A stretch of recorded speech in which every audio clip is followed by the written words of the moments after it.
करेला चला धान रोपनी है, करेला चला धान रोपनी है।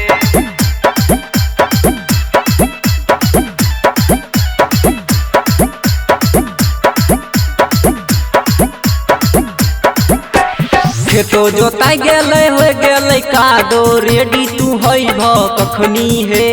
खेतो जोताई गेलै हो गेलै कादो रेडी तू हई भ कखनी हे। बोने में देब 500 के नोट करेला चला धान रोपनी है। बोने में देब 500 के नोट करेला चला धान रोपनी है, करेला चला धान रोपनी है, करेला चला धान रोपनी है।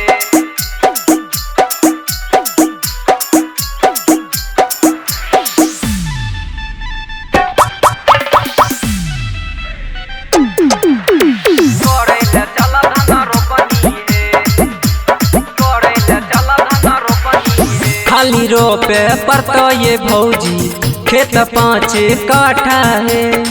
बिचरी उखाड़े ले पड़ता बांधा कमर दुपाटा है। ए भौजी खाली रोपे पड़ता ये भौजी खेत 5 काठा है। बिचरी उखाड़े ले पड़ता बांधा कमर दुपाटा है। जोनो में तोरे रखबा ये भौजी जब होतै धान कटनी है। जोनो में तोरे रखबा ये भौजी जब होतै धान कटनी है। बोने में देब 500 के नोट करेला चला धान रोपनी है। बोने में देब 500 के नोट करेला चला धान रोपनी है।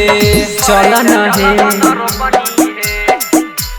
करेला चला धान रोपनी है।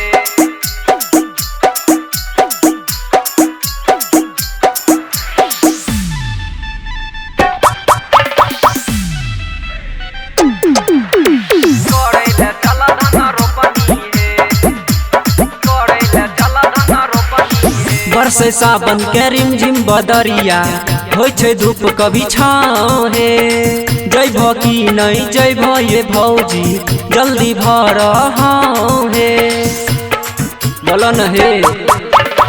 बरसे सावन के रिमझिम बदरिया होइ छै धूप कभी छाँव है।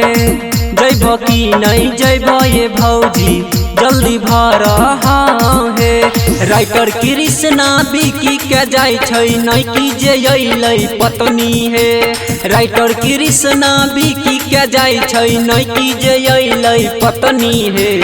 बोने में देब 500 के नोट करेला चला धान रोपनी है। बोने में देब 500 के नोट करेला चला धान रोपनी है। जल्दी चलू ने कादो सूख जेतै।